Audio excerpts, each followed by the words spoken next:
Welcome everyone. This is part 2, The Life of Pi, written by John Mortal. The protagonist is Pisin Molitor Patel, an Indian boy from Pondicherry. So he survived 227 days after a shipwreck while stranded on a lifeboat in a Pacific Ocean with a Bengal tiger named Richard Parker. Now let's move on to the story. Richard Parker was still on board. Still, it was in the lifeboat. In fact, he was directly beneath me. Just the Pai Patel was on the tarpaulin, under the tarpaulin. Richard Parker was kept.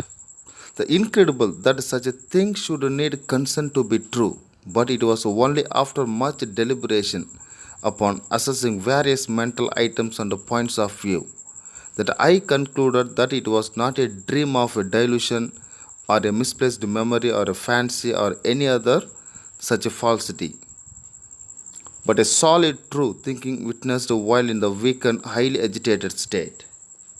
Yes, here it was very difficult to believe, so but he realized or understood everything from his point of view, and he concluded that everything was solid and true. They were not a delusion, they are misplaced memory, they are not fancy, they are not such a falsity. So even he was very tired and agitated state of mind. So he could able to understand the things what happened to him. The truth would be confirmed as soon as I felt well enough to investigate. Then he believed that the truth would be investigated as soon as he got energy. How I had failed to notice for 2.5 days a 450-pound Bengal tiger in the lifeboat 26 feet long was a conundrum. So he was surprised. So how he had failed to notice the 450-pound Bengal tiger in the lifeboat? He could not notice 2.5 days. So it was a great riddle to him. Riddle means it's a puzzle. So I would have to try to solve later when I had more energy. Then he thought it would be solved when he had more energy. The feat surely made Richard Parker the largest stowaway, proportionally speaking, in the history of navigation. So it was a great history because this much of huge tiger that was saved in the lifeboat. It created a history. From the tip of the nose to tip of tail, he took up over the third of the length of the ship he was on. The length of the tiger covered 3/4 of length of the ship. Now let's move on to the next paragraph. You might think I lost all hope at that point. I did. The reader might think that Pai Patel had lost all his hope. At that point, yes, it was true. And as a result, I perked up and felt much better. But at the end, he got interest and also he felt very much better. We see that in the sports all the time, don't we? Then he mentioned, so what happened in the sports place? The tennis challenger starts strong, but soon loses confidence in his playing. So while playing tennis, the challenger shows the confidence in the playing in the beginning. Soon he loses his confidence. The champion racks up the games. The person who worked hard, he could win the game. But in the final set, when the challenger has nothing left to lose, he becomes relaxed again, insouciant, daring. When the challenger has nothing to lose, so he starts playing in a relaxed way and also he showed the lack of hopes. Suddenly he is playing like a devil and the champion must work hard to get those last points. But some other way, the challenger is played like a devil and also the champion must work hard to get those last points. So it was with me. So the same way, same courage the Pai Patel had in his life, during the struggle. To cope with the hyena seemed remotely possible. So he could challenge, he could manage the hyena. Then, but I was so obviously unmatched by the Richard Parker that it wasn't even worth worrying about. But he could not manage the Bengal tiger because it was a huge one, the 450 pound. So before the Richard Parker, he was nothing, he could not manage. With the tiger aboard, my life was over. Then he believed that he would be no more because the Bengal tiger was on the board. So that being settled, why not do something about my parched throat? Then he started thinking about his thirst. He felt very parched throat. Parched means very dry. I believe it was this that saved my life that morning, that I was quite literally dying of thirst. The thinking of water only saved him, and also he was dying of thirst. Now that the word had popped into my head, I couldn't think of anything else, as if the word itself was salty, and the more I thought of it, the worse of the effect. So only thinking of water in his mind, even the word also became salty because there was water everywhere, but no drops to drink. So only for the I have heard that hunger of air exceeds as a compelling sensation of thirst of water. So how hurts the hunger of air? So like that, the thirst of water kills the man. After a few minutes, you die and discomfort of asphyxiation goes away. Then after that, he would die due to lack of air. So whereas the thirst is a drawn out of air. So really the thirst made the man mad and crazy. Look, the Christ on the cross died of suffocation, but his only complaint was of thirst. Then he pointed out, when the Jesus Christ is nailed in the cross, he died of the suffocation. Suffocation means depression of air, but his only complaint about thirst. If thirst can be so taxing that even God incarnate, what the meaning for incarnate means is nothing but human form. The God in human form complains about it. Imagine the effect on ordinary man, human. So the thirst is a great power to kill the God in a human form. So before the thirst, the ordinary person was nothing. It was enough to make me raving mad. So he became very thirst, and also it drove him a mad position. I have never known a worse physical health than it is a putrid taste and a past feeling in my mouth. So physically he became very weak, as well as he didn't take anything for the last 3 days. So he felt a putrid taste. Putrid means a rotting. The taste in his mouth.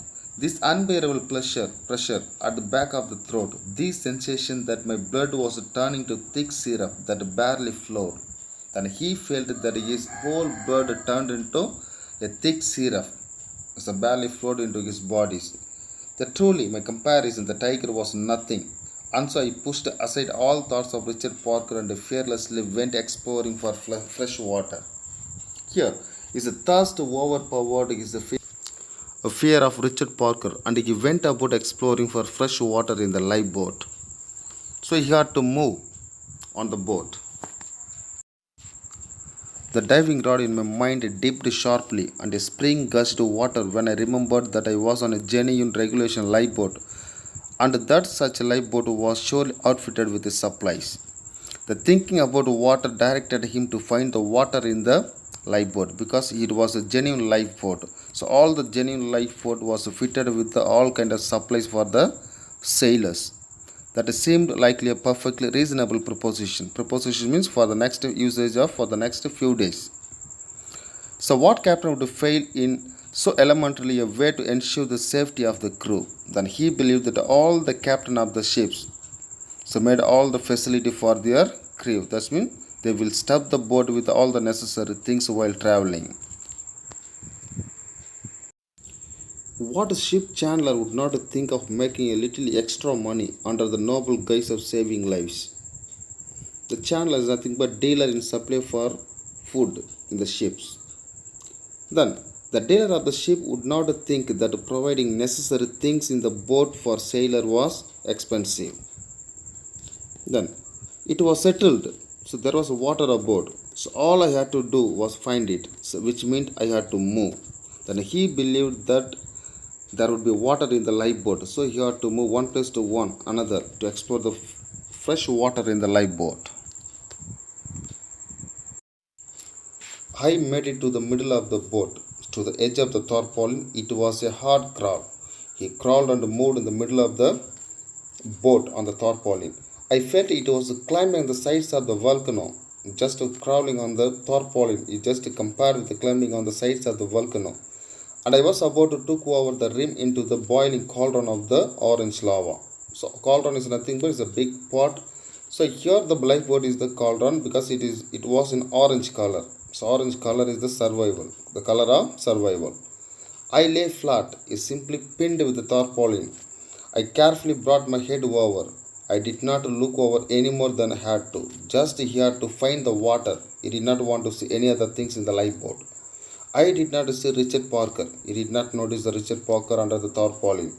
The hyena was plainly visible though. It was back behind what was left of the zebra. It was looking at me. So only he noticed the hyena. It was just behind the zebra. So already hyena killed the zebra and ate half of the part of the body. Just it was sitting behind the zebra. Then the hyena was looking at the Richard Parker. I was no longer afraid of it. So Richard Parker did not fear of the hyena. It wasn't 10 feet away, so yet my heart didn't skip a beat. So there was the distance between hyena and Richard Parker was 10 feet. And also there was no frighten. The Richard Parker's presence had at least that useful aspect. So presence of the Richard Parker, the hyena was quiet and did not attack Pipe Patel. To be afraid of ridiculous dog. Ridiculous dog is the hyena. When there was a tiger about was like being afraid of splinters. So when the trees are falling down. So he compares. The hyena is the splinter. Splinter is a piece of wood. And the tiger is the tree. So when compare the power of the tiger is like a tree and the power of the hyena is a splinter. So there was no fear of splinter. I became very angry at the animal. You ugly foul creature, I muttered. So Pipe Patel get angry with that animal because of its ugly creature, ugly appearance. The only reason I did not stand up and beat it off the lifeboat with a stick was lack of strength and the stick. So not lack of heart. So he was very tired. He had no strength. So he could not hold the stick as well as he did not have the stick to hit the hyena. But he had a great courage in his heart to beat the hyena. Did the hyena sense something of mastery? Then he questioned himself. So whether the hyena sensed something about his mastery appearance. Did it say to itself, the super alpha is watching me? And whether it say itself that the super alpha was watching it. So super alpha means here Pipe Patel. So I better not move, but he did not want to move anywhere because he had to find the water. And I don't know. At any rate, I did not move. So he was in a still position. He did not make any movement. In fact, in the way it ducked its head, it seemed to want to hide from me. But hyena ducked his head. Ducked means so lowered his head behind the zebra because he wanted to hide himself from the Pipe Patel. Then, but it was no use of hiding. But it was no use. It would get its just desert soon enough. Then Pipe Patel believed that the Richard Parker would come out and kill the hyena soon. Okay, thank you for watching it. The remaining part will be taken in the next class. Thank you.